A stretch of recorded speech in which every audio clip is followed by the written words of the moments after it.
हम बैलेंस को समझ पाएं। ठीक है,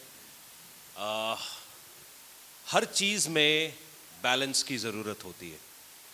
ठीक है, अगर आप चलना चाहते हैं तो आपको बैलेंस आना चाहिए। अगर ये हमारी आराधना चल पा रही है, इसको बैलेंस के बारे में पता है। अगर आप साइकिल चलाना चाहते हैं, आपको बैलेंस के बारे में पता होना चाहिए। आप मोटरसाइकिल चलाना चाहते हैं, इसके बारे में भी आपको बैलेंस के बारे में पता होना चाहिए। मगर बैलेंस सीखते कैसे? अगर आप बोलें कि बैलेंस, ड्राइविंग स्कूल है, आपको मोटरसाइकिल की ट्रेनिंग दी जा सकती है, मगर बैलेंस जो है ये आपको खुद सीखना पड़ता है। ये आपको कोई सिखा नहीं सकता है कि बैलेंस कोई भी, मतलब आप किसी भी चीज़ पे चलना चाहते हैं, आपको एक बैलेंस खुद सीखना पड़ता है। उसी प्रकार से वचन पर चलने के लिए भी हमें बैलेंस चाहिए। अगर हम आउट ऑफ बैलेंस कहीं पे भी हो जाएंगे तो हम डगमगा जाएंगे, हम गिर जाएंगे, हम शायद चोटें लगे हमको, शायद हम किसी और का नुकसान कर दें। तो ये बैलेंस बड़ा ज़रूरी है। अपने पड़ोसी को कहो बैलेंस ज़रूरी है। बैंक बैलेंस भी ज़रूरी है, क्योंकि अगर आप बैलेंस में रहोगे, आप बैलेंस में खर्चे करेंगे, तभी आपका बैंक बैलेंस बना रहेगा। नहीं तो आप खर्चे ही करते रहेंगे, खर्चे ही करते रहेंगे और बैंक के अंदर कुछ नहीं डालेंगे तो आपका बैलेंस डगमगा जाएगा। सेहत के लिए भी बैलेंस, क्योंकि अगर हम तला हुआ खाते रहेंगे तो हमारा बैलेंस बिगड़ जाएगा। हम बिल्कुल तला हुआ नहीं खाते रहेंगे तब भी हमारा बैलेंस बिगड़ जाएगा। जो एग्जैक्ट जितनी हमारे को ज़रूरत है उसको बैलेंस में रखना ज़रूरी है। और कई बार क्रिश्चियन जो लोग होते हैं, जो वो कई चीज़ों पे बैलेंस से बाहर होते हैं, और ये हमारी स्पिरिचुअल लाइफ के लिए, हमारी फैमिली लाइफ के लिए या हमारी वर्क लाइफ के लिए बहुत ही एक मुसीबत का कई बार कारण बन जाता है। सबसे पहले अगर आप अपने आप को स्पिरिचुअली क्या बोलते हैं, अगर आपसे मैं पूछूं तो आप कौन हैं, आत्मिक रीति से आप कौन हैं? शायद कोई बोलेंगे मैं यीशु का बेटा हूं या मैं उद्धार पाया हुआ व्यक्ति हूं, मगर ये सब हुआ कैसे? उसकी जो नींव है वो है आपके विश्वास के ऊपर। तो सबसे पहले आप एक विश्वासी हैं। ठीक है, विश्वासी का मतलब है कि आप परमेश्वर आपके ऊपर विश्वास कर सकता है। आप तो परमेश्वर पर विश्वास करते हैं, मगर क्या परमेश्वर आपके ऊपर विश्वास कर सकता है कि जो मैं इस व्यक्ति के जीवन में करूंगा वो आगे ट्रांसलेट होकर दूसरे किसी के लाइफ में एक आशीष का कारण बनेगा? क्या परमेश्वर आपको विश्वास कर सकता है? आजकल कुछ लोग बोलते हैं real man of God, I am the real man of God, I am the real profit. अगर मेरे को यही बोलने लग जाए मैं मर्द हूं तो लानत है ऐसी मर्दानगी पे। अगर आपको ये बोलना पड़ जाए कि आप औरत हैं तो क्या तकलीफ क्या है भाई साहब? अगर किसी को खुद ही अपने आप को सर्टिफिकेट लगाना पड़ जाए तो बहुत एक गड़बड़ वाली बात है। दाऊद के बारे में परमेश्वर ने कहा कि ये मेरे दिल के पीछे चलने वाला व्यक्ति है। दाऊद ने खुद को नहीं कहा कि मैं परमेश्वर के दिल के पीछे चलने वाला व्यक्ति हूं। एक विश्वासी होने के नाते परमेश्वर मेरे बारे में, आपके बारे में क्या गवाही देता है? पास्टर बहुत बाद की बात है, परमेश्वर का सेवक होना बहुत बाद की बात है, मगर जो पहली चीज है वो है मैं कैसा विश्वासी हूं। और ये क्वेश्चन शायद हमको हर रोज अपने आप से पूछना चाहिए, क्योंकि विश्वास एक चीज का प्रोडक्ट है। मैं चाहता हूं रोमियो, मैं चाहता हूं साबी को माइक दे दीजिएगा जरा, उसका 10 का 17, अगर आप नोट्स ले रहे हैं तो उसको निकाल सकते हैं। रोमियो उसका 10 का 17 अगर हम पढ़ेंगे तो उसके अंदर हम देख पाएंगे। विश्वास सुनने से और सुनना मसीह के वचन से होता है। परंतु मैं कहता हूँ, क्या उन्होंने नहीं सुना? सुना तो अवश्य है, क्योंकि लिखा है उनके स्वर सारी पृथ्वी पर और उनके वचन जगत की छोर तक पहुंच गए हैं। सुनना इससे बड़ी एक खूबसूरती की बात है, विश्वास कैसे आता है और सुनना कैसे है? विश्वास कैसे आता है? बोलिए मेरे साथ। और सुनना किससे है? विश्वास कैसे आता है और सुनना कैसे है? तो विश्वास जो है आपके सुनने का बाई प्रोडक्ट है। आपने सुना और सुनते ही आपके दिल में विश्वास आया। सुनना मसीह के वचनों से, और बाइबल बताती है कि दुनिया के कोने कोने तक मसीह के वचन पहुंचे हुए हैं, मगर कई सारे लोग ऐसे हैं कि वो जानबूझ के सुन के भी नहीं सुनना चाहते। ठीक है, क्योंकि सुनने और एक्शन में बड़ा फर्क है। जो अंग्रेजी का शब्द है वो हियरिंग नहीं है, वो है लिसन। लिसन का मतलब है सुनना और उसको काम में लाना। सुनना ऐसा भी होता है कि सुन के अनसुना कर दिया। It is not just hearing. जो अंग्रेजी की बाइबल है वहां कलाम यूं कहता है, do not be just the hearers of the word of God but be doers of the word of God. सुन के काम पे लाना, सुन के काम पे लाना। तो आपको ये बहुत ध्यान से इस बात को जानना है, आपका विश्वास आपके सुनने के ऊपर निर्भर है। आप किसको सुन रहे हैं, किस आवाज को सुन रहे हैं? क्योंकि जब हम इस दुनिया के अंदर चलते हैं तो कई सारी आवाज़ें हमारे कानों में पड़ती हैं और ये आवाज़ें हमारे को अलग अलग दिशाओं में खींच लेती हैं। तो पहले तो सबसे पहले आप किसकी आवाज़ की ओर ध्यान लगाए हुए हैं? कौन सी आवाज़ आपसे ज़्यादा बातें करती है? क्योंकि हर आदमी के दिमाग में कई सारी आवाज़ें चल रही होती हैं। कुछ आपके माँ बाप की आवाज़ें होती हैं, कुछ आपके टीचर्स की आवाज़ें होती हैं, कुछ आपके दोस्तों की आवाज़ें होती हैं, शायद आपके जिनके साथ आप काम करते हैं उनकी आवाज़ें होती हैं। आप कौन सी आवाज़ को सुन रहे हैं? कौन सी आवाज़ की ओर ज़्यादा फोकस लगाते हैं आप? वो शायद आपकी लाइफ का दिशा या आपकी लाइफ की डायरेक्शन को निर्धारित करती। सुनिएगा, विश्वास बड़ा जरूरी चीज है। इब्रानी 11:6 पढ़िए। और विश्वास बिना उसे प्रसन्न करना अनहोना है, क्योंकि परमेश्वर के पास आने वाले को विश्वास करना चाहिए कि वह है और अपने खोजने वालों को प्रतिफल देता है। आमेन, आमेन। इस बात को बड़ा ध्यान से सुनिएगा कि विश्वास सुनने से आता है और सुनना मसीह के वचनों से है। और इब्रानी 11:6 यूं कहता है कि जो परमेश्वर के पास आता है, विश्वास बिना परमेश्वर को प्रसन्न करना अनहोना है। दोनों बातों को आप जोड़िएगा। विश्वास कैसे आता है? सुनने से। और सुनना कैसे है? मसीह के वचनों से। और बिना विश्वास के आप परमेश्वर को प्रसन्न नहीं कर सकते। आप शायद समझ नहीं रहे हैं, विश्वास कैसे आता है और बिना विश्वास के हम परमेश्वर को, और सुनना किससे चाहिए? मसीह के। और फिर भी हम वचनों से बहुत दूर हैं। हम लोग प्रेयर जरूर करते हैं, मगर हम में से कई सारे लोग बाइबल नहीं पढ़ते। प्रेयर कर लेते हैं, फटाफट से उठे और हमने प्रेयर कर ली, हाथ मुंह भी नहीं धोया, हालेलुया हालेलुया करके निकल गए। मगर आपका प्रार्थना असर क्यों नहीं ला रहा है? क्यों हम परमेश्वर को प्रसन्न नहीं कर पा रहे हैं? क्योंकि विश्वास इंक्रीज नहीं हो रहा है। विश्वास इंक्रीज कैसे होता है? मसीह के वचनों को सुनने से। और विश्वास बिना परमेश्वर को प्रसन्न करना अनहोना है। बाइबल बताती है जो विश्वास के साथ उसको ढूंढते हैं उनको प्रतिफल गारंटीड मिलता है। शायद ये जो बेसिक प्रिंसिपल है कहीं ना कहीं आज चर्च में से नदारत है। इसको आज अगर हम समझ जाएं तो हमारी लाइफ बहुत पावरफुल हो जाएगी। आप सोचिए, शायद हम में से बहुत लोगों को, कुछ को आशीषों की ज़रूरत है, सभी को आशीषों की ज़रूरत है, मुझे भी ज़रूरत है। मगर आशीष आनी कहाँ से है? देने वाला कौन है? परमेश्वर। अगर हम परमेश्वर के पीछे जाएंगे, और पीछे जाना कैसे है? इस कलाम को सुनते हुए।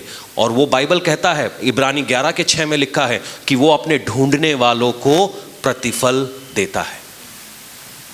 हो सकता है अभी तक हम फेल होते हुए आए हैं, हो सकता है हम अभी तक डिस्करेज होते आए हैं, मगर मैं आज आपको एक नई तरीके से, नए जोश के साथ परमेश्वर को ढूंढने की बात कर रहा हूं। मेरी बात समझ में आ रही है? सुनिएगा। जो लड़ाई है वो किस तरीके की है? दो स्पिरिचुअल वर्ल्ड्स हैं। एक दुनिया की स्पिरिट है और एक जो चर्च की स्पिरिट है।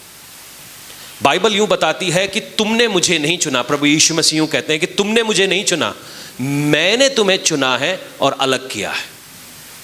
तो अगर परमेश्वर ने आपको चुन के अलग किया है, तो अलग किससे किया है? किस चीज से आपको अलग किया गया है? रहे तो आप उसी घर में रहे हैं, कपड़े भी वही पहनते हैं, आपका नाम भी नहीं चेंज हुआ है, तो अलगाव आया किस चीज के?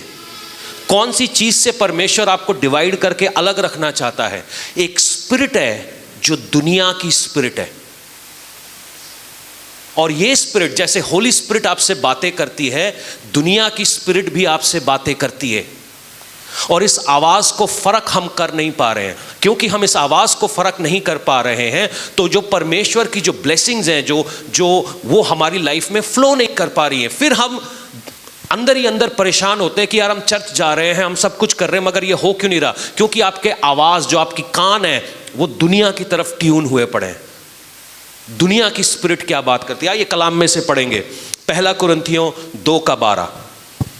परंतु हमने संसार की आत्मा नहीं, परंतु वह आत्मा पाया है जो परमेश्वर की ओर से है, कि हम उन बातों को जानें जो परमेश्वर ने हमें दी हैं। ओके, हमको किसका आत्मा मिला है?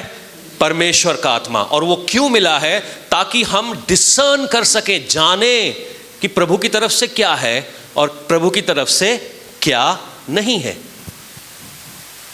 अब बात सुनिए, यही वचन है। अब इस वचन को भी तोड़ा मरोड़ा जा सकता है, जो कि पूरी दुनिया में चल रहा है, क्योंकि आप एक फ्रीक्वेंसी पे ट्यून्ड है, एक बात को आप सुनना चाहते हैं और आपका दिल चाहता है कि वो बात आप सुने। सुनिए, सावन के अंधे को हर जगह पे हरियाली नजर आती। ये कहानी सुनिए, ये कहावत सुनिए। अब जिस लड़के को इश्क करना है, या उसको अपने लिए एक लड़की ढूंढ रहा है जिसके साथ वो कुछ इश्क करे, तो वो फेसबुक पे भी क्या ढूंढ रहा होगा? हाँ, लड़की ढूंढ रहा होगा। शादी.com पे, व्हाट्सएप पे, ट्रू कॉलर पे, इंस्टाग्राम पे, चर्च में जाके। एग्जैक्टली।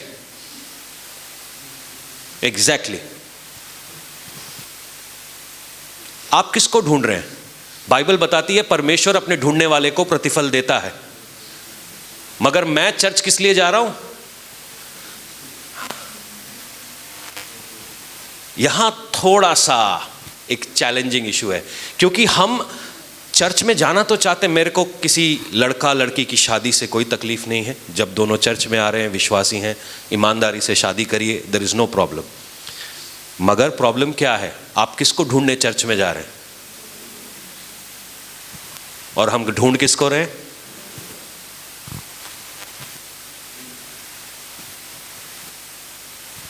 विश्वास सुनने से आता है। और हमारे कान किसकी तरफ ट्यून? और खाली ये लड़का लड़की की बात नहीं है, आपकी जरूरत का कोई भी नाम हो सकता है। आपकी जरूरत का कोई भी नाम हो सकता है, मगर जब आप प्रभु की ओर देखने लगते हैं, प्रभु को ढूंढने लगते हैं, वो प्रतिफल आपकी ओर आता है।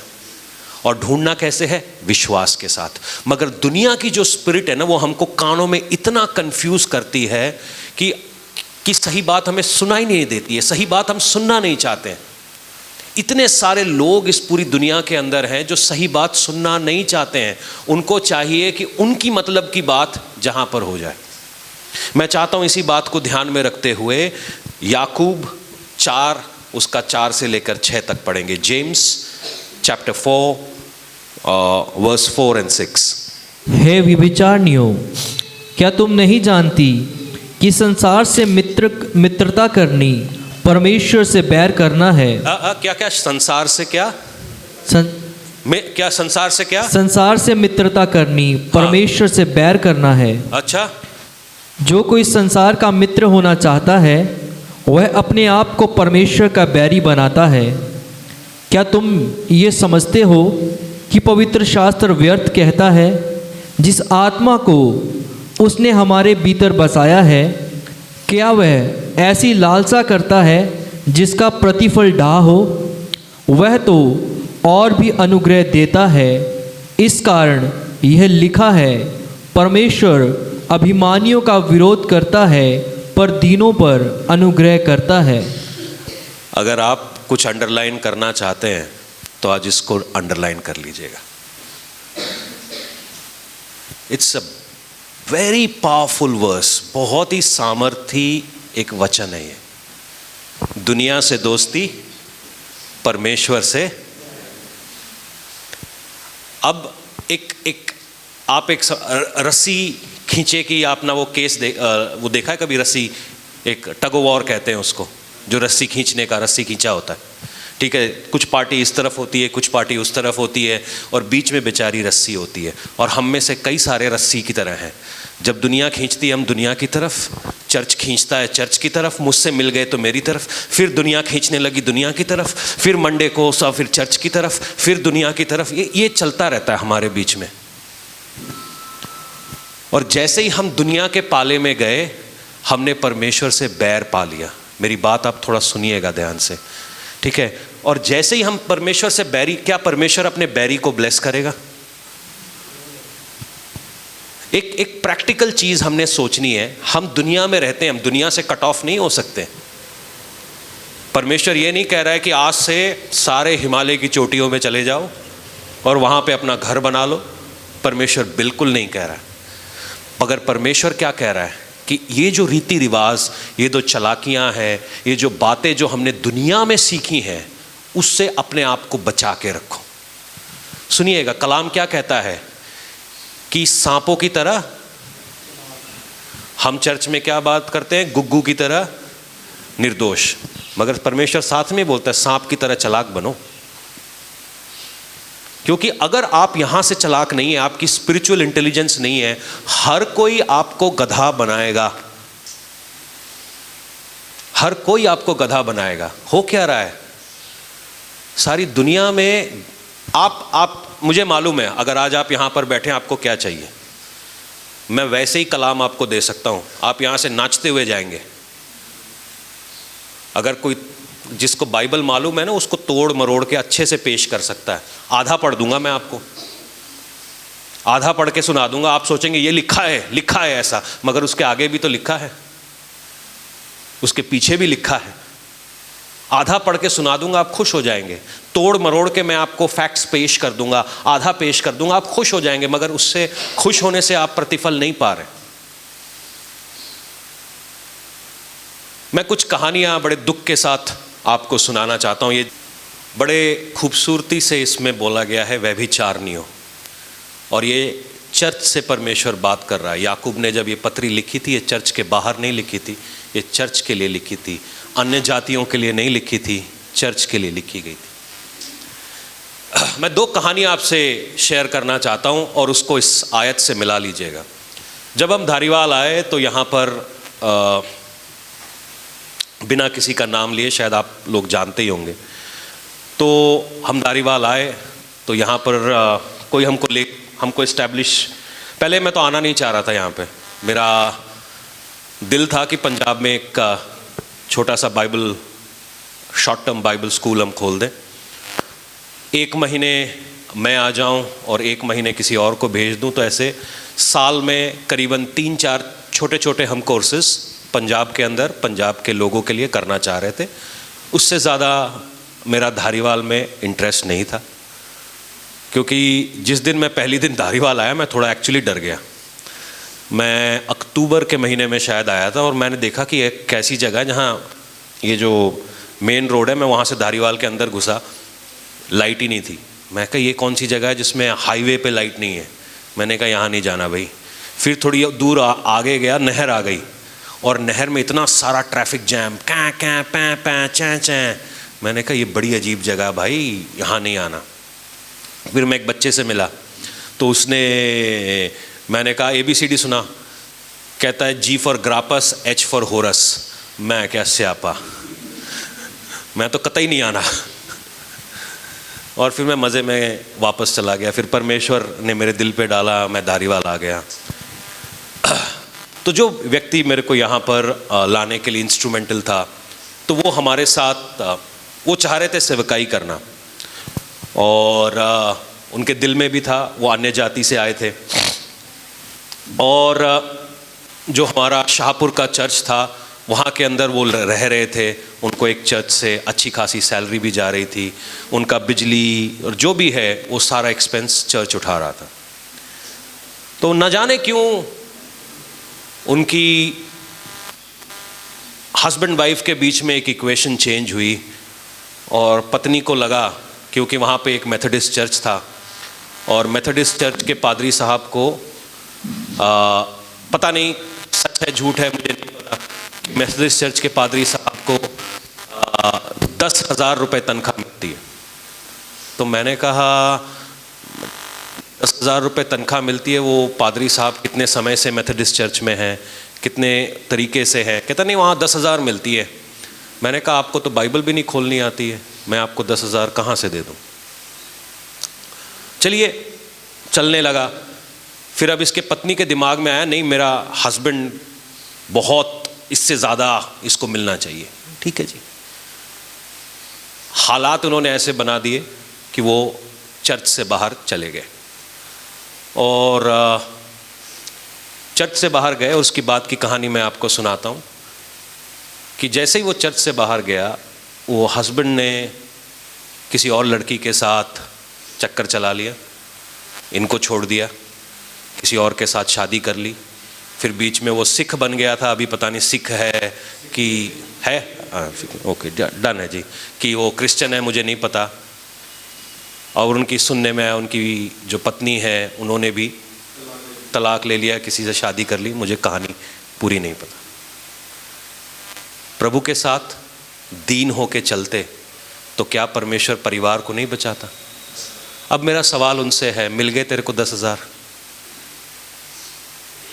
मिल गए? ये बातें करने की नहीं है, मगर मैं आप लोगों से ये बातें इसलिए कर रहा हूँ क्योंकि हमें सुनना है, समझना है। दुनिया हमारे कान में ना एक गाना गाती रहती है, गाना गाती रहती है। क्या वो गाना हमें सुनना चाहिए, या मुझे ये समझना है कि परमेश्वर ने मेरी लाइफ में क्या रखा है, मेरे लिए क्या सही है, मैं वो खा लूँ? हम अभी शादी में गए, एक शादी में गए तो वहाँ पे तरह तरह के पकवान थे। मैंने कहा माल फ्री का है मगर पेट मेरा है, इसलिए खाऊंगा वही जो मेरे सिस्टम के साथ चले। मैं सारा नहीं खा सकता, मुझे अंडरस्टैंड करना। दिखने में अच्छा लग रहा है, सब कुछ अच्छा है, मन करता है खाने का, मगर मेरी एक कैपेसिटी है, पचाने की कैपेसिटी है। डाल तो लूँगा, फिर बाकी पचाना भी पड़ेगा ना। कई बार हम में से लोग पचाने के बारे में नहीं सोचते, सिर्फ खाने के बारे में सोच रहे हैं। परमेश्वर से 1 सेकंड लगता है दूर जाने के लिए, और सालों लग जाते हैं उनको वापस आने के लिए। प्राइड एक बड़ी अजीब चीज़ है, घमंड एक बड़ी अजीब चीज़ है। जो भी स्पिरिचुअली प्राउड होता है ना, उसको टाइम आ चुका उसका। आगे सुनिएगा, एक और कहानी है। एक आंटी हमारे शाहपुर के चर्च में आया करते थे, तो उनके मुंह में ना ज़रा सी एक फुंसी थी। जिस दिन वो पहले दिन आए, परमेश्वर ने मेरे को बोला कि ये मुंह में तंबाकू रखते। तो मैंने पूछा आप तंबाकू रखते हैं? कहते नहीं नहीं नहीं नहीं। उसके बाद 2-3 हफ्ते गायब। फिर वो आए, उस दिन तो मुंह में यहाँ पे दिख रहा है मुझे। मैंने कहा रखा हुआ है क्या? नहीं नहीं नहीं। मैंने कहा आंटी ये मुंह में क्या है? वो कुछ नहीं कुछ नहीं कुछ नहीं, चली गए। वो फुंसी जरा सी होते होते इतना मोटा ट्यूमर बन गया। उसी दौरान वो फिर मेरे को एक दिन अपने घर बुला के लेके गए। तंबाकू छोड़ा नहीं उन्होंने, घर बुला के लेके गए, तो उनके बेटे का प्रॉब्लम चल रहा था कि वो पैसे 2-3 बार गवा चुका था फॉरेन जाने के लिए। परमेश्वर ने मेरा इस्तेमाल किया, मैंने प्रेयर किया, उसका बेटा फॉरेन चला गया, दूसरे बेटे का भी काम लग गया, वो भी फॉरेन चला गया। तो ये सब होने के बाद अचानक से ना तो वो आंटी आती, ना उनका पोता आता, ना उनकी बहू आती। तो मैंने पता किया भी चक्कर क्या है, ये आते क्यों नहीं है। तो पता चला कि आंटी के हस्बैंड ने, और वहाँ पे क्योंकि वहाँ पे एक चर्च चलता था जो पिंड का चर्च था, तो उन्होंने इनको आने से रोक दिया, मना कर दिया, जी आइएगा नहीं। मैंने कहा चलिए जी ठीक है, चलो। मुफ्त का चंदन था तो घिस लिया इन्होंने, कोई बात नहीं। दुख होता है क्योंकि जब आप किसी के लिए दिल से प्रेयर करते हो, और तो मैंने कहा चलो जो नहीं आना चाहते ना आए, कैरी ऑन द मिनिस्ट्री। 2 महीने 3 महीने गए, मुझे खबर तो मिल गई थी कि आंटी की तबीयत खराब है। आंटी का हस्बैंड, मेरे को पता नहीं था वो हस्बैंड है कौन। तो एक दिन मेरे दफ्तर के नीचे आके बैठा हुआ, और किसी ने आके मेरे को बताया कि वो आंटी का हस्बैंड आया। तो मैं कहा जी मौका अच्छा है, आ जाओ, बात करिए, पहले तो प्रार्थना बाद में करेंगे। मैंने कहा पाजी, अंकल जी गल दसो, अगर आपको मालूम है कि मेरी प्रार्थना से काम होता है, तो आपने अपनी परिवार को यहाँ आने से रोका क्यों?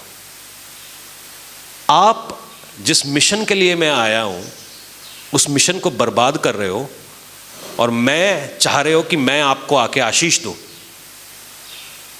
मैंने कहा गल बनेगी नहीं पाजी। मैंने कहा मैं प्रार्थना तभी करूँगा जब आप मुझे इस बात का जवाब देंगे कि आपने ऐसा क्यों किया। वो बंदे का ईगो ही इतना उठ के चल दिया। मैंने कहा ठीक है, कोई बात नहीं। फिर अगले दिन मैं उस आंटी से मिलने गया। मैंने कहा उन्होंने जो किया सो किया। तो आंटी की हालत बड़ी ख़राब थी। आंटी को उनका बेटा लेकर आ गया।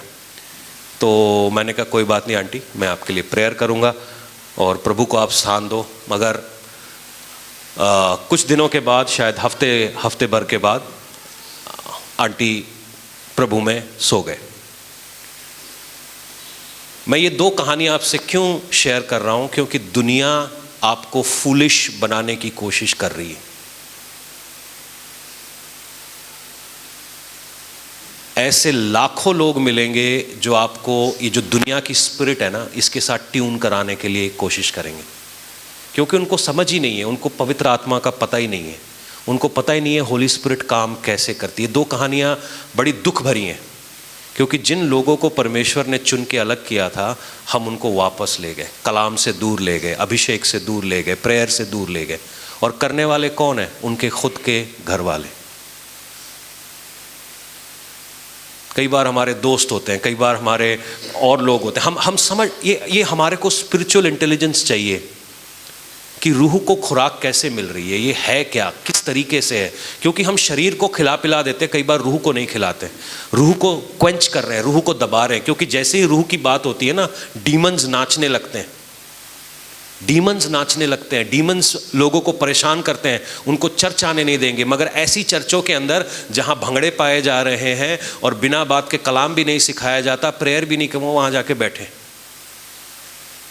मैं ऐसे लोगों को जानता हूं जो यहां से हील हुए और वो वहां जाके बैठे हुए हैं और हमारा चर्च तोड़ रहे हैं, और फिर जब मुसीबत पड़ेगी वो फिर वापस आएंगे, क्योंकि उनको मालूम है बाकी फ्री में काम नहीं करते। मैं आज उनसे कहना चाहता हूं, अगर वो मुझे सुन रहे हैं तो पक्का झगड़ा करके जाओ मुझसे, बढ़िया वाला, ताकि वापस आने का तुम्हारा दरवाजा ना रहे।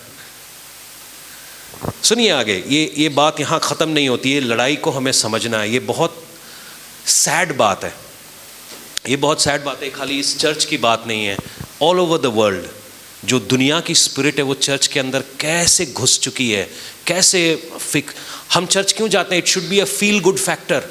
तो आप मैकडॉनल्ड्स में जाके क्यों नहीं बैठते हो? आप KFC में जाके बैठो, आप किसी और होटल में बैठो जहाँ पे 4 आदमी आपके पाँव दबाएंगे, आपके कंधे दबाएंगे, और आप फील गुड होना चाहते हैं। अगर आप चर्च में आना चाहते हैं तो हमें करेक्ट होना पड़ेगा। ये आपके लिए भी है, ये मेरे लिए भी है। हर रोज़ हमें करेक्ट, अपने आप को जब तक हम खुदा में नहीं सोते हैं या परमेश्वर नहीं आता है, हमें करेक्ट होते ही रहना पड़ेगा। हमारी सोचों को, हमारी बोलचाल को, क्योंकि दुनिया के अंदर हम इतने ज़्यादा ट्यून हो चुके हैं कि हमें समझ नहीं आ रही करना क्या है। आगे मैं चाहता हूं कि परमेश्वर कलाम में यूं कहता है कि क्या आपको लगता है व्यभिचार केवल फिजिकली किया जाता है? व्यभिचार आत्मिक रीति से भी किया जाता है। यीशु मसीह क्या कहता है? अगर आपने किसी को देख भी लिया जो आपकी पत्नी नहीं है, आपने व्यभिचार कर लिया।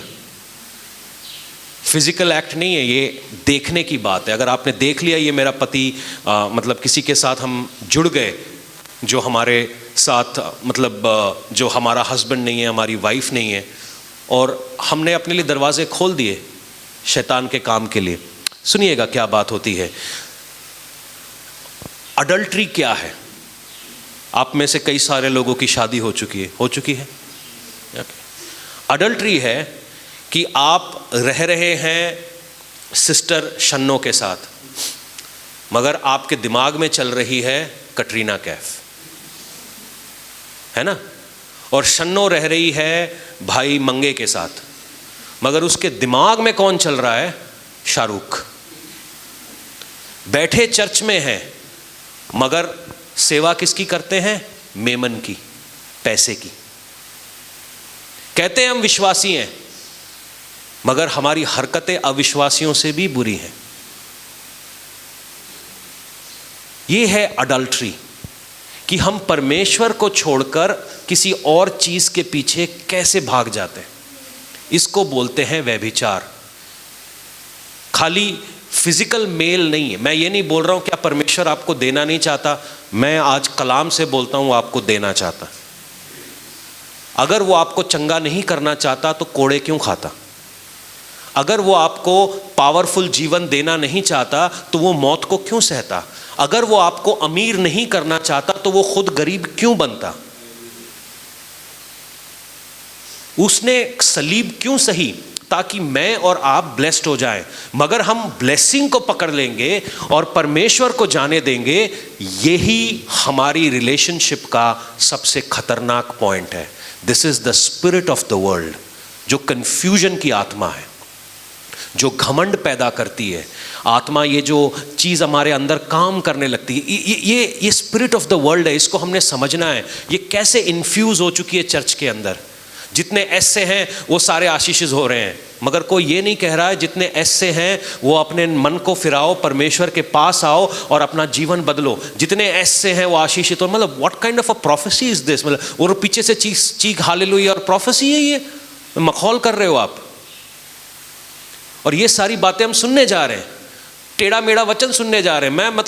मैं तो कानों में उंगलियां डाल लेता हूं कई बार, ऐसी बातें ये करते हैं। और चर्च इसके अंदर घुस रहा है, शामिल हो रहा है। मतलब एक बंदा जो प्रभु यीशु को जानता है, वो मूर्तियों की फोटो बना के अपने आप को फेमस कर रहा है। मैं फिर मतलब अविश्वासी और हमारे बीच में फर्क ही रह गया। परमेश्वर ने आज से कई साल पहले मेरे को एक दर्शन दिखाया था। जो छुपा हुआ चर्च है वो ज़्यादा जल्दी उठाया जाने वाला है, वो पहले उठाए जाएंगे। मैंने कहा परमेश्वर ये क्या, जो चर्च है हम चला रहे हैं उसका क्या? कहता नहीं, जो ज़्यादा ईमान मुझ पे रखे हैं ना उनको मैं पहले उठाऊंगा। और मैंने जो देखा, मैं शायद आपको बयान नहीं कर सकता हूँ। वो लोग, जो लोग, मैं क्या बोलूँ आपको, जिन लोगों को हम कुछ भी नहीं समझते वो उठा लिए जाने वाले हैं। शायद उनको पढ़ना लिखना भी नहीं आता, मगर उनके दिल में एतबार ऐसा है, इतना पावरफुल है कि परमेश्वर उनको उठ चुक लेगा, वो विश्वासी ठहरेंगे। हम क्या सुन रहे हैं? मिलावटबाजी। आज इस स्पिरिट को तोड़ना है। ये स्पिरिट बहुत बुरी तरीके से चर्चिस के अंदर फैली हुई है। मैं नाम ले लेके आपको बताना चाहता हूं ये क्या हो रहा है। जितने लोग एलसीडियां देखने जा रहे हैं उनसे पूछो आप चर्च क्यों जाते हैं? चर्च की शुरुआत कैसे होती है? जहां 2 या 3 जमा हो। और उसके बाद जब हम पहला तिमोथी, दूसरा तिमोथी पढ़ते हैं तो वहां पे एक पासबान चाहिए जो आपका चरवाहा हो, जो आपको फीड कर रहा हो, जो आपको कंट्रोल कर रहा हो, जो आपको सही कर रहा हो। वो है क्या? एलसीडी देखने से क्या हो जाएगा? आप भर भर के एलसीडी देखने जा रहे हो, चर्च की मिट्टी खाईदा, आप चंगे हो जाएंगे। मैं आपको सच्चाई बताऊं, ये हेरेसी है। और आज मैं एक बात खुले तौर पे, मैंने अभी तक आपको बताया नहीं, 2024 हर साल हम एक प्रोफेसी निकालते हैं, मगर 2024 के लिए हमने नहीं निकाली, मगर मैं वो आज आपको बताना चाहता हूँ। उसका थोड़ा हिस्सा जितना मेरे को परमेश्वर अलाउ कर रहा है मैं उतना ही बता सकता हूँ, उससे आगे परमेश्वर से आप खुद देख लीजिए। क्योंकि बहुत सारे लोग ये जो प्रोफेसियाँ निकालते हैं ना, ये क्या करते हैं, नेट जियो पे जाते हैं, BBC अर्थ पे जाते हैं, वहाँ से सुनते हैं क्या होने वाला है, उसकी प्रोफेसी दे देते हैं। ये नहीं, ये उससे वखरा है, ये उससे वखरा है। सुन लेना और देख लेना, क्योंकि 2023 से ये ऑलरेडी चालू हो चुका है। सुनिएगा, क्या मैं प्रभु यीशु को पैसे से ज़्यादा चाहने लगूं तो क्या वो चीटिंग है कि नहीं है? हाँ, चीटिंग है।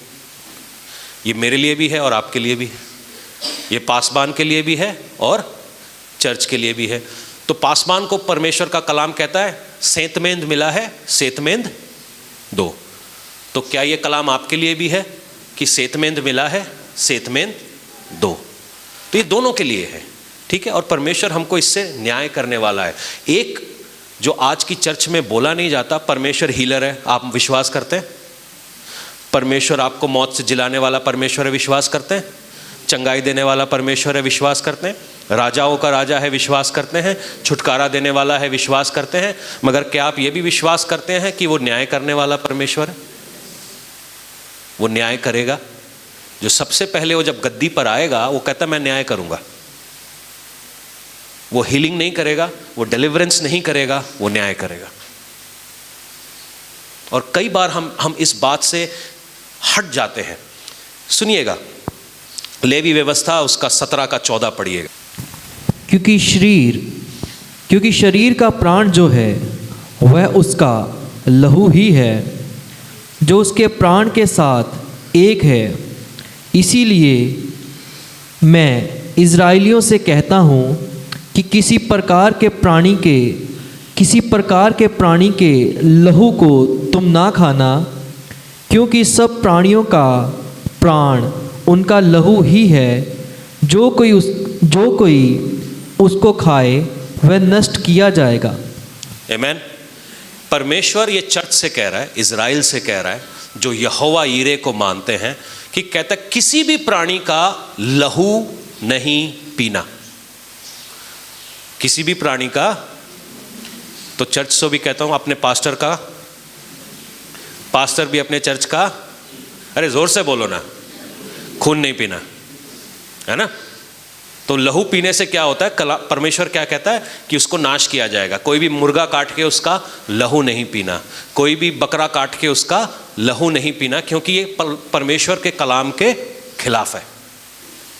ये परमेश्वर अपनी चर्च को कह रहा है कि तू लहू नहीं पीना। सुनिएगा, इसी बात को ध्यान में रखते हुए यूहन्ना 6 उसका 53 से 57 पढ़िएगा। John 6:53 to 57। यीशु ने उनसे कहा, मैं तुमसे सच सच कहता हूँ कि जब तक तुम मनुष्य के पुत्र का मांस ना खाओ। क्या अभी तो तुमने कहा परमेश्वर लहू नहीं पीना, अभी कह रहा हूं मांस खाओ मेरा, आगे 10। और उसका लहू ना पियो, तुम में जीवन नहीं। अभी परमेश्वर का वचन क्या कहता था, लहू। अभी यीशु मसीह क्या कह रहा है कि मेरा मांस और मेरा, ये क्या, ये दोनों वचन मिलते नहीं है कि मिलते हैं? मिलते हैं। एक ही परमेश्वर कह रहा है कि परमेश्वर बदल गया नए नियम में आते आते, सेम प्रभु है। मगर एक जगह पर लेवी व्यवस्था में लिखा है कि लहू नहीं पीना, मगर दूसरी जगह पर यीशु कहता है कि मेरा मांस और मेरा लहू खाना जरूरी है। ये परमेश्वर मेटाफोरिकली बोल रहा है। यीशु मसीह कौन है? परमेश्वर का वचन देहधारी हुआ और हमारे बीच में चलने लगा। यीशु मसीह कहता है आसमान से उतरी हुई रोटी मैं हूं। जब आप पुराने नियम में जाते हैं, जब हम वाचा का संदूक देखते हैं, तो वाचा के संदूक के अंदर 10 आज्ञाएं भी नहीं थी, उसके अंदर एक लकड़ी भी थी, और वो जो मन्ना उन्होंने इकट्ठा किया था वो मन्ना भी है। आसमान से उतरी हुई रोटी यीशु ही है, और वो रोटी क्या है? ये वचन। ठीक है। दूसरी चीज क्या कहते हैं? लेवी व्यवस्था 17 पढ़ते हैं कि वो जो भी प्राणी है उसके अंदर जो जान है, जो स्पिरिट है, जो लाइफ है, वो लहू के जरिए से। अगर आज हमारा सारा लहू बह जाए तो हमारे अंदर सांस नहीं रहेगी। तो यीशु क्या कहता है कि जो मेरी स्पिरिट है इसको लो, इसको लो। दुनिया की स्पिरिट नहीं, दुनिया से वाचा मत बांधो, मेरी स्पिरिट के साथ वाचा बांधो।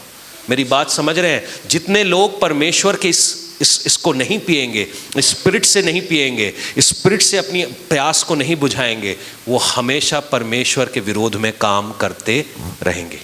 सुनिएगा, वो यीशु मसीह कहता है ये मेरे लहू में नई वाचा है जो तुम्हारे लिए है। ठीक है? जब मिस्रियों को परमेश्वर ने मारना था तो इज़राइल को परमेश्वर ने क्या कहा था करने के लिए? किसका? अपना लहू नहीं, किसका लहू था वो? मेमने का लहू। और मेमने का लहू कहाँ लगाया गया था? खिड़की दरवाजों के ऊपर। और कहाँ लगाया गया था? ऊपर और दोनों साइड में, नीचे नहीं। क्योंकि जब कभी भी हम दुनिया की स्पिरिट के अंदर जुड़ते हैं या दुनियावी बातों के अंदर, मैं ये नहीं बोलता हूँ कि दुनियावी बातों के अंदर जुड़ने का मतलब क्या है। When you start loving something more than Jesus, किसी भी ऐसी चीज़ को जब आप प्रभु यीशु से ज़्यादा महत्वपूर्ण मान लेते हैं या उसके पीछे दीवाने हो जाते हैं, आप दुनिया की स्पिरिट में जुड़ चुके हैं।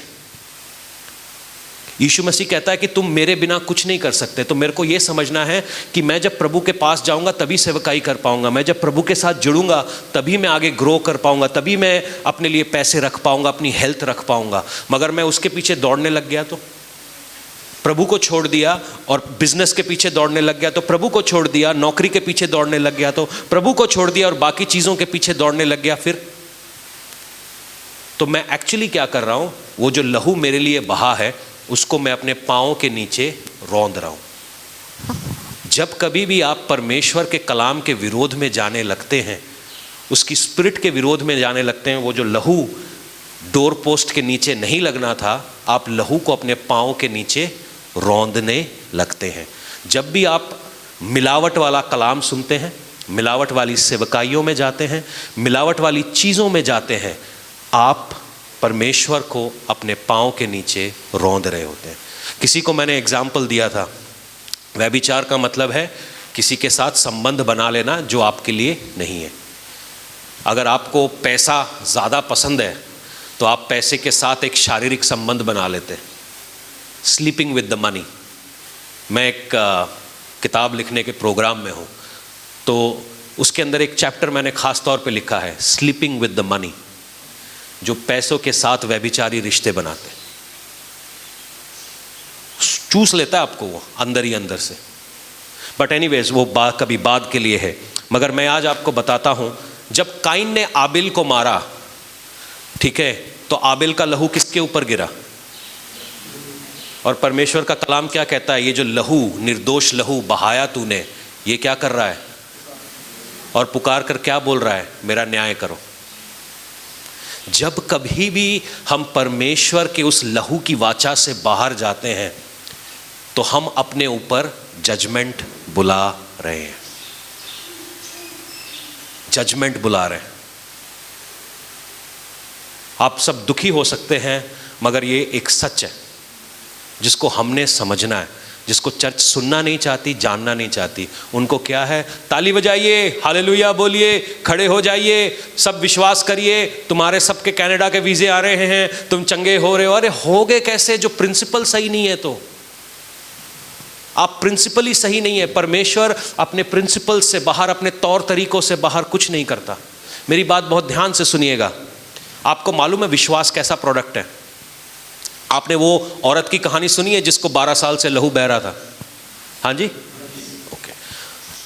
मैं वचन यूं कहता है कि ऐसी औरत जब किसी आदमी को छू ले तो उसको पूरा शुद्ध होना पड़ता है, शुद्धिकरण का प्रोसेस करना पड़ता है। मगर जब ये औरत प्रभु यीशु को छूने जा रही थी, जब आप लूका की समाचार में इसको पढ़ते हैं, तो वो अपने मन में क्या कह रही थी? मैं प्रभु को छू लूं, मैं प्रभु को छू लूं। उसने कोई वचन नहीं बोला, मगर जैसे ही उसने परमेश्वर के साथ अपने रिलेशनशिप को देखा, सारी चीज़ें साइड में हो गई। परमेश्वर ने, उसने जैसे ही प्रभु, मतलब ये चमत्कार यीशु करना भी नहीं चाह रहा था, वो तो कहीं और जा रहा था, वो तो जकई के घर की ओर जा रहा था। मगर एक औरत थी जिसके अंदर विश्वास आया। विश्वास क्या था? उसने परमेश्वर के कलाम को सुना कि यीशु चंगा कर सकता है, और उसने यीशु के जो कपड़ों को छुआ, वो चंगी हो गई। विश्वास ऐसी चीज है, वो आपको ऐसी जगहों पर ले जाएगा जिसको आपने कभी सोचा भी नहीं, जो आपके दिमाग में भी नहीं गया, जो आपके मन में भी नहीं आया। वो काम विश्वास आपके लिए कर सकता है, जो कोई इंसान नहीं कर सकता, आपके माँ बाप नहीं कर सकते, बड़े बड़े नेता नहीं कर सकते। विश्वास वो काम कर सकता है। और जब हम विश्वास को दरकिनार करके ये फर्जीवाड़े के पीछे चलते हैं, हम अपने लिए मुसीबत क्रिएट कर रहे हैं। मेरी बात को बहुत ध्यान से सुनना। हम इतने मैं एक अजीब ब्रीड लोगों की पंजाब में देखता हूँ। एक लड़का हमारे चर्च आया करता था, तो ज़्यादातर वो चर्च में रहा करता था। तो उनके घर वालों को ये प्रॉब्लम थी कि इतना चर्च क्यों जाता है। तो उसको बोला गया कि भाई तू चर्च मत जाया कर, तू अपने बाप की तरह शराब पी। उसकी माँ बोल रही थी, मैं तुझे शराब के पैसे दे देती हूँ, मैं तुझे पैसे दे देती हूँ, जुआ खेल ले। मैं कहा ये कैसी बात है कि चर्च नहीं जाना आपने? मैंने कहा अच्छा जी। मगर जैसे ही पंगा होने लगता है, फिर वो मुझे फ़ोन करने लगते हैं। मैं एक समझ नहीं पा रहा हूँ, ये कैसी ईगो है जिसको आप चेक में नहीं रख पा रहे हो। आप कितने अंधे हो जाते हो अपने ईगो के चक्कर में। मैं अगर होता ना, मेरा बच्चा अगर कहीं बच रहा है तो मैं उसको भेजूं, मैं तो छोड़ के आ जाऊं। मैंने कहा रखो इसको। ये कैसा ईगो है? आपको मालूम है एक न्याय का टाइम आ रहा है जो 2023 से स्टार्ट हो चुका है। अगर मेरी प्रोफेसीज अगर आपने सुनी है, जो परमेश्वर ने मुझसे दी 2021 से लेके 23 तक, वो स्टार्ट हो चुका है। जो अपने आप को बड़े हीरोज ऑफ फेथ कह रहे हैं ना, वो एक एक करके परमेश्वर उनको मार रहा है। अब ये इंडिया में भी होगा। जिन्होंने मन नहीं फिराया, जिन्होंने परमेश्वर के सच्चे कलाम को तोड़ा मरोड़ा है, उनके ऊपर न्याय आ रहा है। और ये पंजाब से स्टार्ट होगा। सुनना स्टार्ट करना। कोई उनको तलवार नहीं मारेगी, परमेश्वर की तलवार उनको मारेगी। और मैं आप जो कह रहा हूं, मैं विदाउट झिझक कह रहा हूं, ये स्टार्ट हो गया 2023 से। और ये बहुत डेंजरस है, इतना आसान नहीं है, ये बहुत डेंजरस है। तलवार ऑलरेडी उठ चुकी है। एक जवान लड़के को मैं जानता हूं, अच्छा लड़का है, प्रभु को जानने वाला लड़का है, मगर वो इन फॉल्स प्रीचर्स के पीछे पड़ा हुआ था। कोई रीज़न नहीं था उसके मरने का, मगर वो मर गया। मरने से पहले उसने एक दर्शन देखा। और वो हुआ कैसे? क्योंकि माँ बाप ऐसा कर देते हैं, बच्चों को सही तालीम से, सही जगहों से उसको निकाल लेते। सुनिएगा, मैं चाहता हूँ एक आयत पढ़ें, जजेस, न्यायों की पत्री, उसका 7 का 13 से। जब गिदोन वहाँ आया, तब एक जन अपने किसी संगी से अपना सपन यो कह रहा था, सुन, मैंने सपन में क्या देखा है कि जौ की एक रोटी लुढ़कते मिधान की छावनी में आई और डेरे को ऐसा टक्कर मारा कि वह गिर गया, और उसको ऐसा उलट दिया कि डेरा गिरा पड़ा रहा। उसके संगी ने उत्तर दिया, यह योआश के पुत्र गिदोन नामक एक इज़राइली पुरुष की तलवार को छोड़ कुछ नहीं है। रुकना। उसने क्या देखा कि एक रोटी आई और वो डेरे से टकराई, और मिदियानियों के इस पूरे कैंप के ऊपर टक्कर लगी। और सामने वाला उसका दोस्त क्या कहता है? ये गिदियोन की तलवार है। एक्चुअली ये गिदियोन की नहीं, ये परमेश्वर की तलवार है। एक बच्चा था जिसका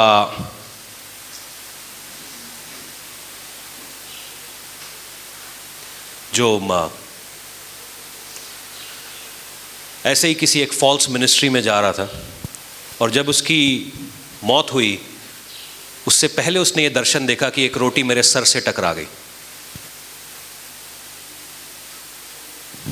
सही भला चंगा था, सब सही जा रहा था, क्योंकि माँ बाप को समझ नहीं आती। सबको लग रहा है ये मजाक चल रहा है, ये कोई जोक है, जो हो रहा है,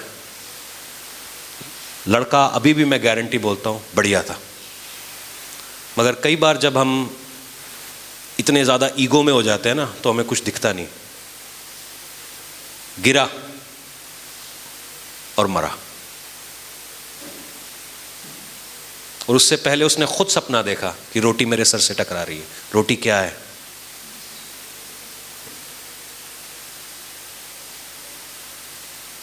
सोचो हम क्या कर रहे हैं, सोचो क्या मजाक चल रहा है। मतलब हाईवे टू हेल है, मतलब एक हाईवे खुला हुआ है और भीड़ की भीड़ उस हेल में जा रही है, क्योंकि सुनना ही नहीं, सोचना ही नहीं, समझना ही नहीं। कितने जवान लोग हैं जो इस तलवार के नीचे आने वाले हैं, कितने ऐसे हीरोज ऑफ फेथ हैं जो चौड़े में खड़े हैं और वो गिरने वाले हैं।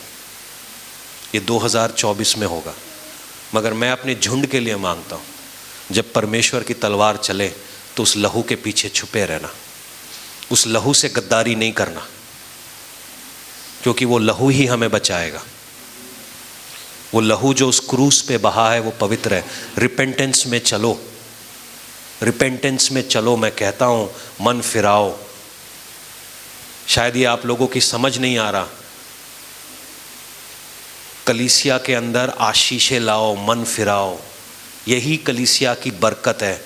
बाकी पैसा, जो भी चीज़ें, सब कुछ तुम्हें दी जाएगा, तुम्हारे सोचने से बढ़ के वो करने वाला है। बस इसको ठीक कर लो, ये ठीक हुआ, सब कुछ ठीक हो जाएगा। इसको वचन के ऊपर ले आओ। पास्टर जी आपको मेरी तकलीफ नहीं पता, पाँव चल रहे हैं, हाथ चल रहे हैं, दिमाग चल रहा है, मरे तो नहीं। अपना घमंड साइड में रखो, प्रभु की ओर देखो।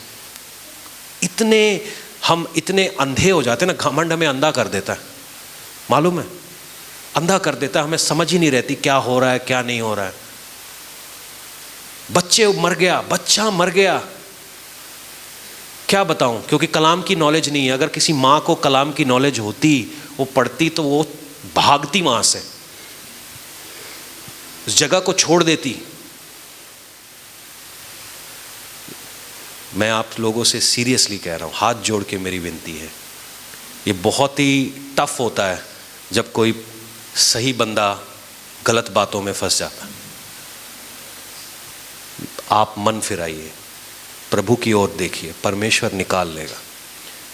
जब मिस्र की बारी आई ना, इज़राइल ने अपने डोर पोस्ट के ऊपर मेमने का लहू लगाया और मौत उनके अंदर नहीं घुस पाई। और सुनो, मिस्रियों ने इज़राइलियों को सोना, गहने, सब कुछ देके वहां से रवाना किया। मेरी बात शायद आपकी समझ नहीं आ रही है। जब बेदारी का डंडा चलेगा ना, जब बेदारी का वो जो तलवार चलेगी ना, मिस्रियों का सारा पैसा कलीसिया में आ जाएगा। जो मैमन ने रोक के रखा है ना, मैमन हाथ जोड़ के तुम्हारे हाथ में दे के जाएगा। ईमान में चलो, प्रभु में चलो। ये जो फर्जी बाबा बने बड़े हैं, ये जितने भी ये फर्जी लोग हैं, तेल बेच रहे हैं, हटो यहाँ से।